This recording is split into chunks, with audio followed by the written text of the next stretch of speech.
Today we are going to start the next topic of this chapter, that is Newton's third law of motion.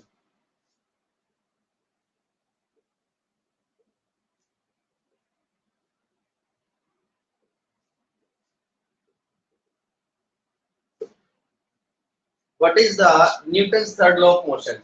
Newton's third law of motion start करने से पहले हम दो definitions पढ़ेंगे इसके अंदर। एक होता है बेटा एक्शन फोर्स और एक होता है reaction force.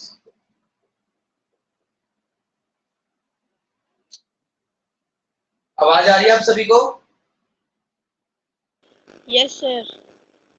Okay, first one is action force and second one is reaction force. अब पहले हम बात करते हैं एक्शन फोर्स क्या होता है। देखो, जैसे मैंने आपको बताया था कि किसी भी ऑब्जेक्ट के ऊपर फोर्स अप्लाई करने के लिए जब फोर्स इंटरेक्ट करता है तो उसके अंदर हमें दो बॉडी की रिक्वायरमेंट होती है। We always require two bodies and two object when we apply the force. वो कौन कौन से होता है? एक तो वो बॉडी जो फोर्स अप्लाई कर रही है और दूसरा वो बॉडी जिसके ऊपर फोर्स अप्लाई हो रहा है। जैसे आप किसी भी ऑब्जेक्ट के ऊपर फोर्स लगा रहे हैं तो यहाँ पर दो केस आ रहे हैं। एक तो आप जो उस ऑब्जेक्ट पर फोर्स लगा रहे हो, एक वो ऑब्जेक्ट जिस ऑब्जेक्ट के ऊपर क्या लग रहा है, फोर्स लग रहा है। तो सेम अगर हम बात करें एक्शन फोर्स, एक्शन फोर्स क्या होता है? जैसे सपोज करो हमारे पास ये एक ऑब्जेक्ट है, इस ऑब्जेक्ट के ऊपर हमने एक फोर्स लगाया जिसका नाम दिया मैंने F1। इस ऑब्जेक्ट पर हम क्या अप्लाई कर रहे हैं? फोर्स अप्लाई कर रहे हैं, that is F1। Now this object give some reaction when we apply the force. जब हम इसके ऊपर एक फोर्स अप्लाई करेंगे तो इसके ऊपर कुछ ना कुछ इफेक्ट होगा, कुछ ना कुछ इसकी रिएक्शन होगी। तो जिस डायरेक्शन में रिएक्शन देगा वो वहां पर कौन सा फोर्स लगेगा? वो रिएक्शन फोर्स। उसको हम किससे डिनोट कर रहे हैं? F2 से। तो जब एक ऑब्जेक्ट के ऊपर हम फोर्स अप्लाई करते हैं, that is the action force, और जो फोर्स वो ऑब्जेक्ट अप्लाई करता है उसको क्या बोलते हैं? Reaction force. क्लियर हुआ? यहां तक कोई डाउट किसी को? बोलिए सर एक बेटा। बार रिएक्शन फोर्स बता दो दोबारा। Reaction reaction force. फोर्स एक वो फोर्स है जो आप एक ऑब्जेक्ट पर लगा रहे हो, वो तो काम कर रहा है एक्शन फोर्स का। बदले में वो ऑब्जेक्ट भी हमारे पर क्या लगाएगा? कुछ ना कुछ फोर्स लगाता है। उस फोर्स को क्या बोलते हैं हम? Reaction force. Clear? Yes sir. अब देखो Newton third law of motion क्या कहता है। According to this law, to every action there is equal and opposite reaction, but action and reactions both are take place on different object.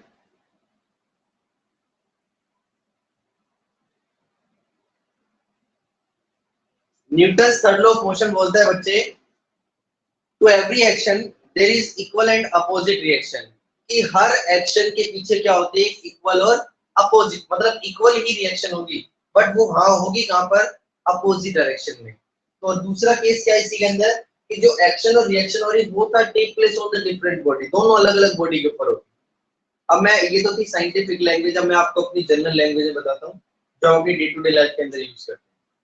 Newton third law of motion उसके according कि अगर आप किसी object के ऊपर एक force apply करेंगे बेटा, तो वो ऑब्जेक्ट भी आपके ऊपर एक इक्वल अमाउंट में फोर्स अप्लाई करेगा। क्लियर हुआ? When we apply the force on an object, then that object will also apply the force on us. वो भी हमारे ऊपर क्या लगाएगा? एक फोर्स लगाएगा। दोनों फोर्स हमेशा बराबर होंगे। अब अगर हम इसका जनरल एग्जांपल लें, सपोज करो हम इस दीवार के ऊपर फोर्स लगा रहे हैं, we apply the force on the wall। जैसे हम इस वॉल पर फोर्स अप्लाई किया तो हम क्या देखते हैं कि कोई चेंजमेंट है ही नहीं। In that case, wall will also apply the force on us।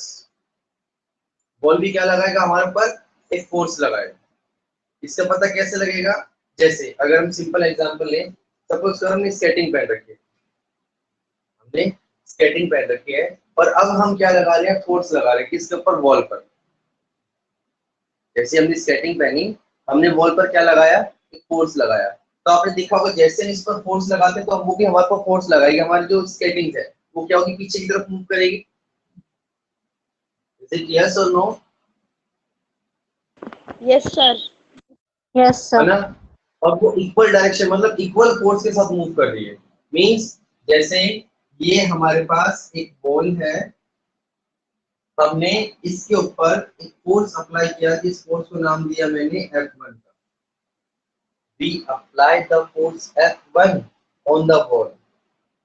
In the same way, the ball will also apply the force on us, that is the F2. Ball भी हमारे पर क्या लगाएगी, इक्वल फोर्स लगाएगी।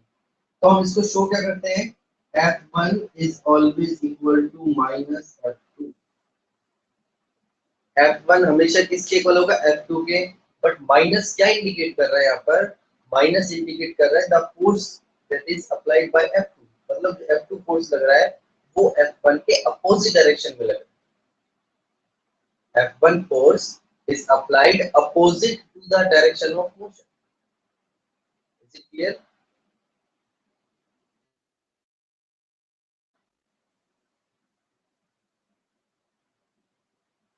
समझ में आया बेटा? Yes, sir.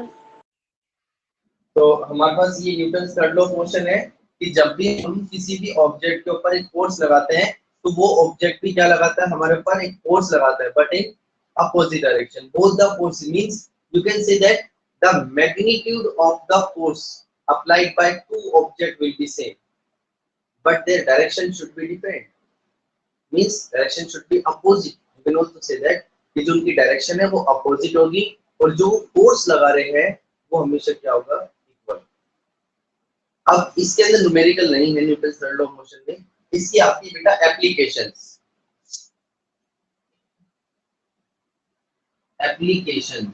Of Newton's third law of motion. Newton's third law of motion कहाँ पर यूज होते हैं, तो देखो सबसे पहले मैं इसकी एप्लीकेशन जो लूंगा वो यहाँ पर ले रहे हैं हम। First application, walking of a person. यहाँ तक सबको क्लियर हो गया जो मैंने लिख रखा है बोर्ड पर? Yes, sir.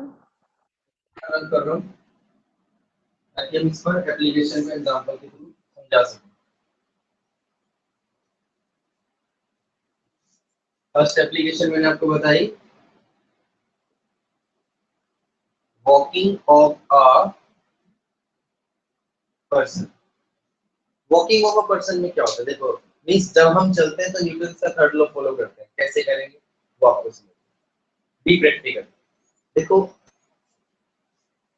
ये हमारा आगे वाला पैर होता है, ठीक है, और ये पीछे वाला पैर होता है।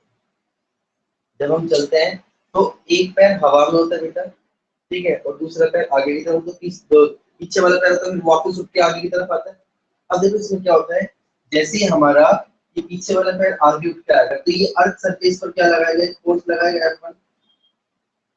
अर्थ सरफेस पर क्या लगा रहा है, ये एक फोर्स लगा रहा है। बदले में जो अर्थ है वो इसके ऊपर कौन सा फोर्स लगा रही है, F, opposite direction. Means when we walk, जब हम चलते हैं तब हमारा जो लास्ट जो पीछे वाला जो पैर है, बैक साइड में जो पैर है, वो अर्थ सरफेस को पुश होता है थोड़ा सा। अर्थ सरफेस को क्या करता है, पुश करता है बैकवर्ड डायरेक्शन के अंदर, पीछे की तरफ। तो वो फोर्स कहाँ लग रहा है, backward direction.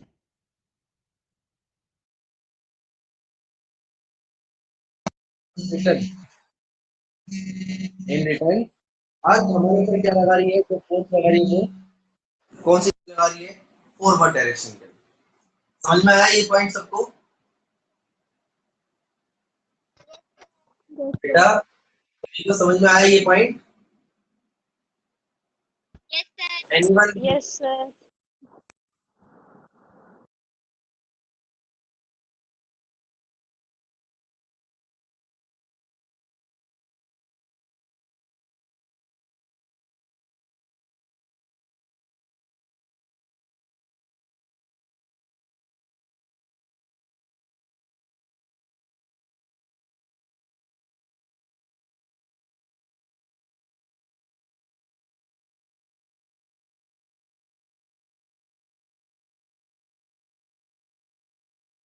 Voice is not coming. Sir, your voice is not coming.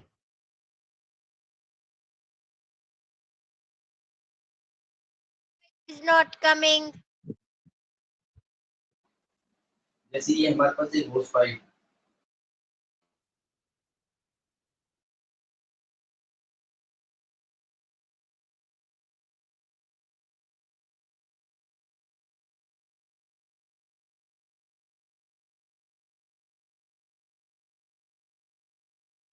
Sir, your voice is not coming.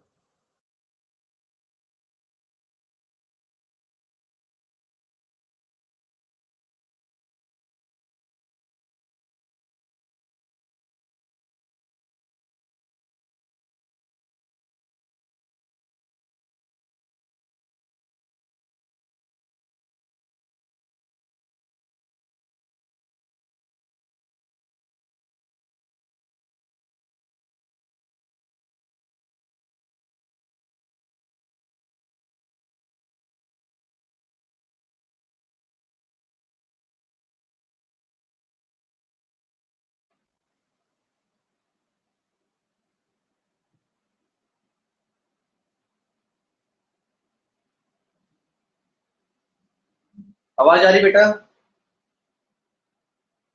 Sir, now it is coming. Yes, sir. Yes, sir.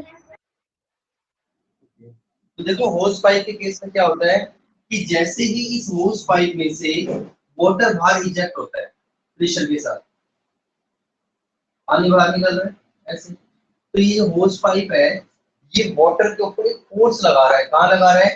Forward direction के अंदर। यहाँ पर वाटर पर force लग रहा है F1, ये सारा का सारा फोर्स F1 जो किस पर लग रहा है? वाटर के ऊपर लग रहा है।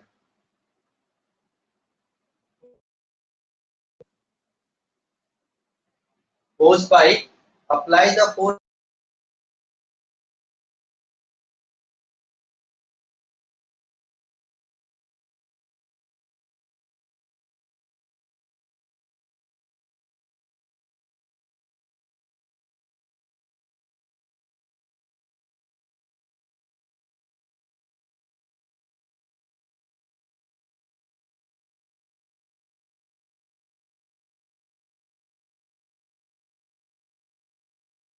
Sir, your voice is not coming.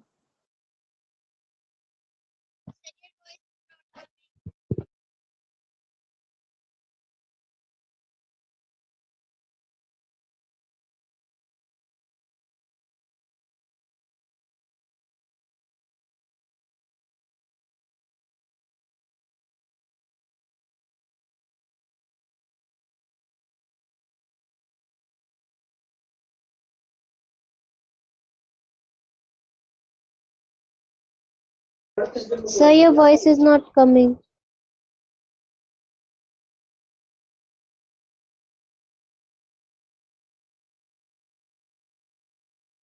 Voice is not coming.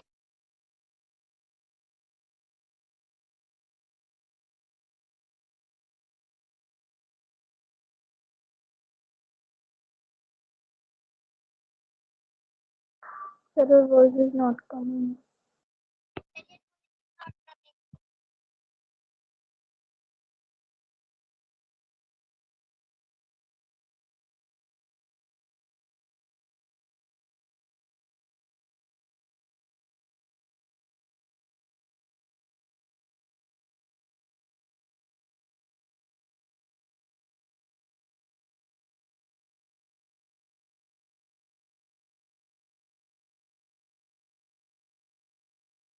Sir, your video and voice is not coming.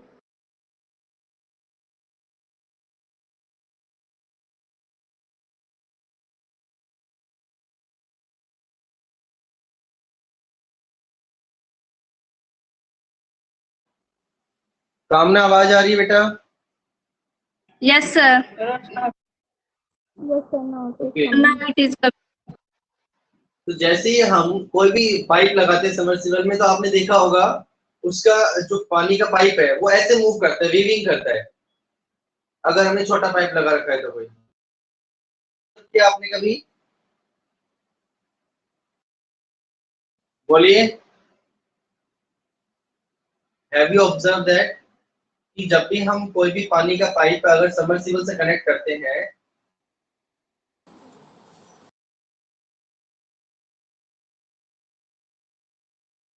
Sir, your voice is not coming.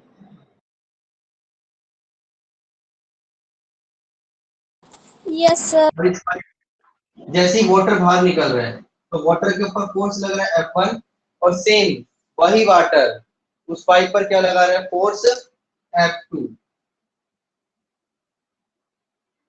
Means जो पाइप है it apply the force on the water through motor के through जो force लग रहा है वो किस पर लग रहा है सेम वे में जो वाटर है it also apply pipe clear हुआ बेटा सर दोबारा बता दो. एक बार दोबारा बता दो.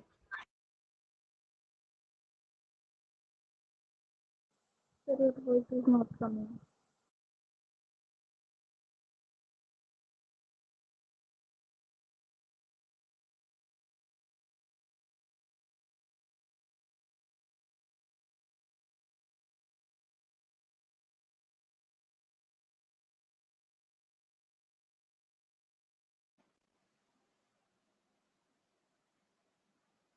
आवाज आ रही बेटा आप सभी को Yes, sir.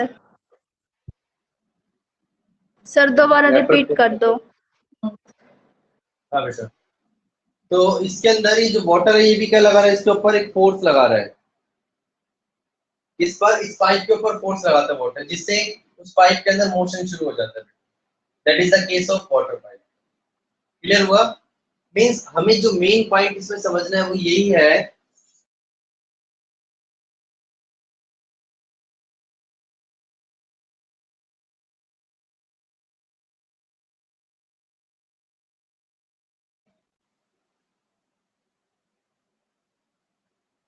जो हमें मेन पॉइंट समझना है इसमें वो हमारा मेन पॉइंट यही है कि एक बॉडी जब दूसरी बॉडी पर फोर्स लगा रही है तो दूसरी बॉडी पे उस पर क्या लगाएगी बेटा फोर्स लगाएगी क्लियर हुआ अब चलते हैं इसकी थर्ड एप्लीकेशन पर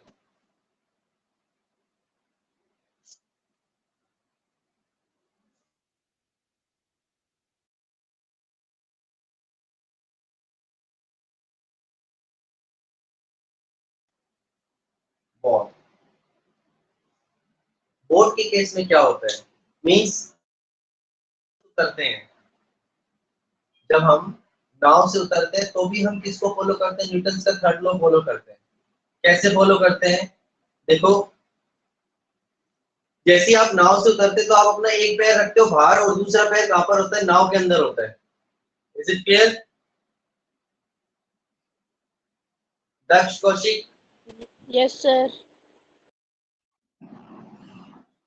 आवाज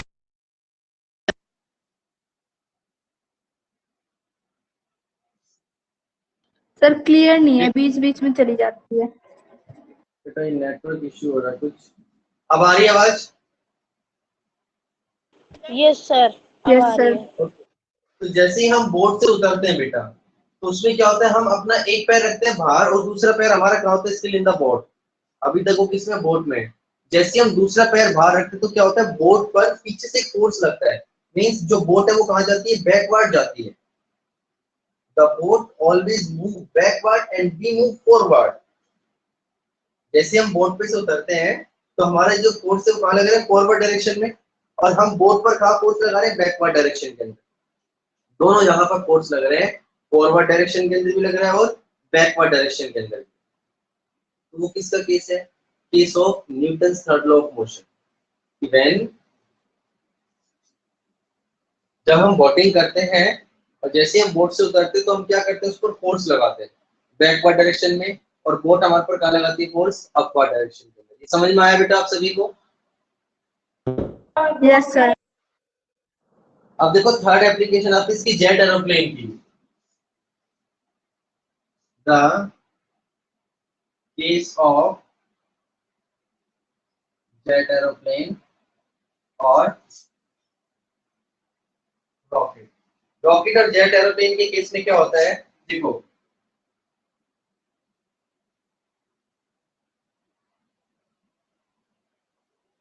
इस तरह से शेप होती है रॉकेट की।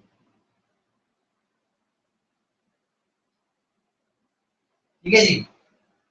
अब देखो इसमें क्या है, जैसे हम रॉकेट को ऑन करते हैं तो उसमें क्या होती है, अंदर गैसेस बर्न होती है एज अ फ्यूल। अब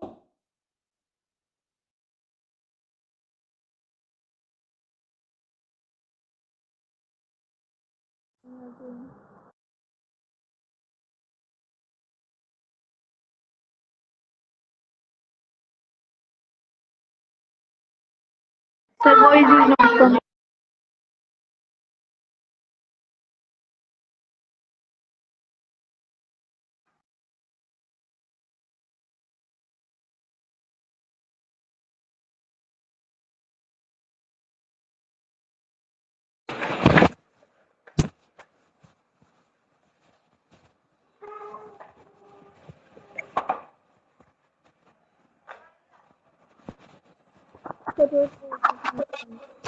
Sir, voice is not coming.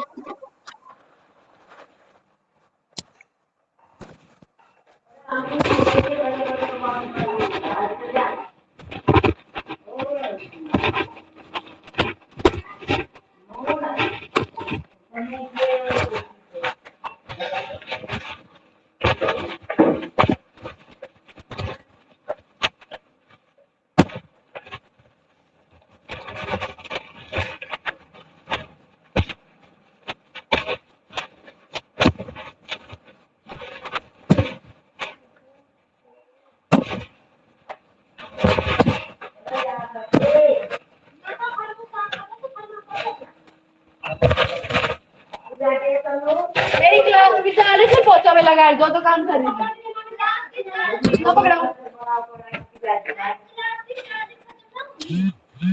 Mummy and चुप करवा ले। और बेटा Yes, sir. Yes, sir.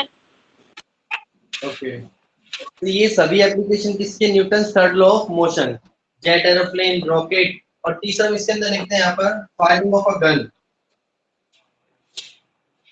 Sir, walking of a person दोबारा बताना एक बार. कौन सा बेटा? Sir, walking of a person. Walking of a person में क्या होता है कि जैसे हम वॉक करते हैं, जैसे हम चलते हैं, तो उसमें क्या होता है, हमारे जो पैर हैं वो अर्थ सरफेस पर फोर्स लगा रहे हैं बैकवर्ड डायरेक्शन में, ठीक है, और अर्थ सरफेस रिटर्न में फोर्स क्या लगा रही है हमारे पर, फॉरवर्ड डायरेक्शन में। दोनों केस होते हैं, पर जितना फोर्स बैकवर्ड में लग रहा है उतना ही फोर्स क्या लगता है, सॉरी फॉरवर्ड डायरेक्शन। बेटे माइंड किसका ऑन है, वो किसी का। मैं से ना चुप हो जा, कुछ काम ना करूं। माइक ऑफ करो बेटा।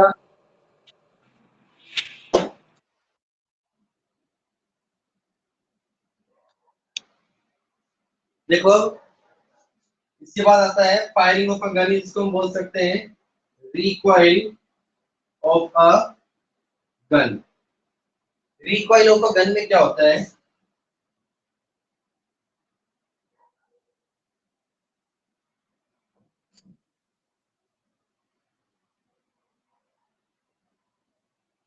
देखो जैसे ही गन बुलेट पर फोर्स लगाती है फॉरवर्ड डायरेक्शन के अंदर, ये बुलेट है, इस पर फोर्स क्या लग रहा है, फॉरवर्ड डायरेक्शन में बाय द गन, और जो बुलेट पर फोर्स लग रहा है उसको मान लेते हैं F1 फोर्स लग रहा है। इन रिटर्न बुलेट भी गन पर क्या अप्लाई करेगी, फोर्स अप्लाई करेगी, जिसकी वजह से इसके ऊपर जो फोर्स अप्लाई हो रहा है वो कौन सा हो रहा है, F2। वो फोर्स इस गन को रिकॉइल करता है, ये पीछे की तरफ मूव करती है, या हम ये बोल सकते हैं कि जब भी हम फायर करते हैं तो हमारे हाथ में एक झटका लगता है। तो क्यों, क्योंकि बुलेट पर फोर्स लगाया गन ने फॉरवर्ड डायरेक्शन में। अब बुलेट भी गन पर क्या लगाएगी, एक फोर्स लगाएगी, जितना फोर्स बुलेट ने गन ने लगाया बुलेट पर उतना ही फोर्स बुलेट भी किस पर लगाएगी बेटा, गन पर लगाएगी, जिससे हमारे हाथ में क्या होता है, झटका लगता है। क्लियर हुआ, आवाज आ रही है आप सभी को? Yes, sir. तो that is the case of Newton third law of motion, जिसको हम बोल सकते हैं a person get a jerk when he fired from a gun, या recoiling of a gun, firing of a gun, की सभी applications किसके बेटा, Newton third law of motion.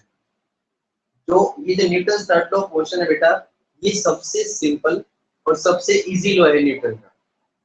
तो every action there is equal and opposite reaction, कि जब भी कोई एक्शन होता है वो उसके साथ हमेशा क्या होता है, इक्वल और अपोजिट रिएक्शन होता है, और दोनों क्या होते हैं, इक्वल होते हैं। मींस जो दोनों फोर्स, एक एक्शन फोर्स और दूसरा reaction force, both the forces are equal, both the forces are equal but always take place in the opposite direction, या applied in the opposite direction। Clear हुआ? अगर एक फॉरवर्ड डायरेक्शन में लगेगा तो दूसरा बैकवर्ड में, अगर एक अपवर्ड में लगेगा तो दूसरा कहाँ लगेगा, डाउनवर्ड डायरेक्शन। सभी को समझ में आया कंसेप्ट बेटा? बोलिए, क्या सर किसी एक बच्चे बार को कोई डाउट है रॉकेट इसमें? वाला, सर रॉकेट वाला एक और बार समझा दो। देखो, रॉकेट के केस के अंदर भी यही था कि जैसे ही जो हॉट गैसेस बर्न होती है रॉकेट के अंदर,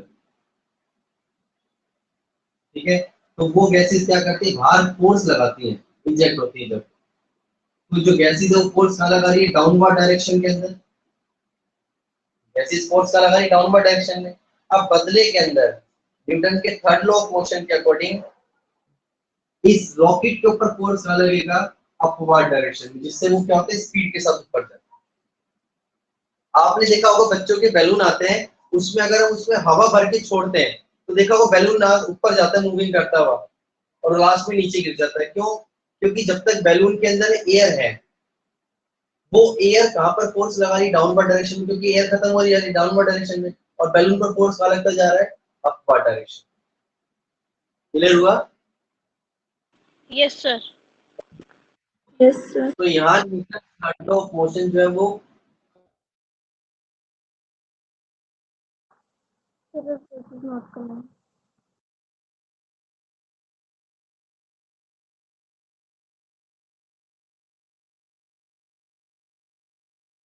Sir, voice is not coming.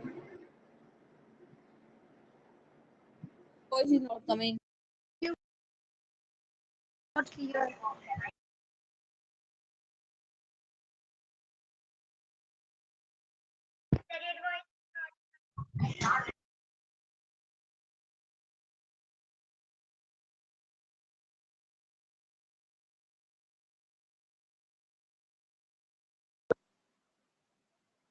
Sir, your voice immediately not coming.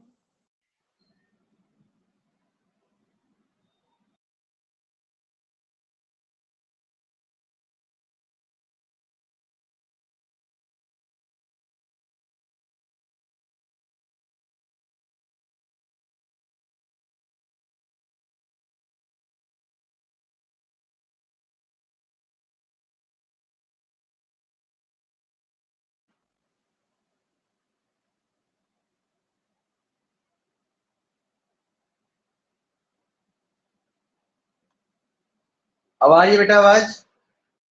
Yes, sir. मैंने बेटा इस चैप्टर की नोट्स कहाँ तक सेंड किए आपको बताओ? Moment.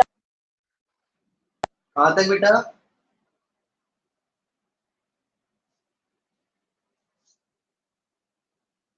जिया, तन्वी, कामना, दक्ष,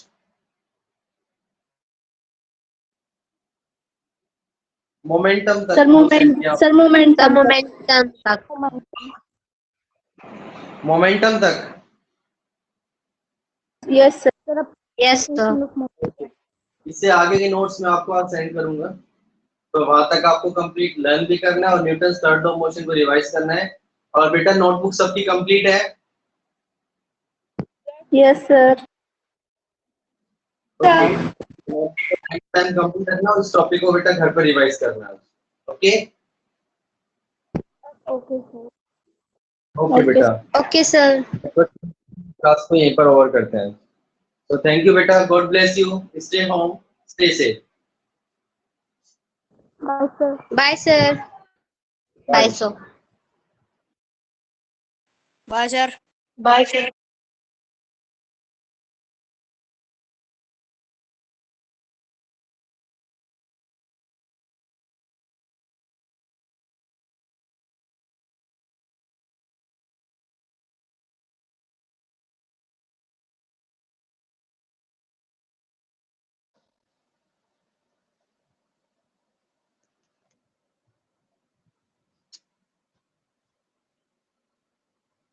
दक्ष लीव द क्लास बेटा. गरिमा, खुशी,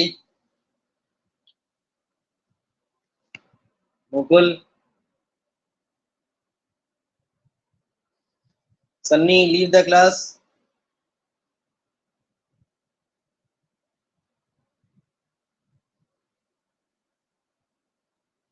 दक्ष फलसवाल,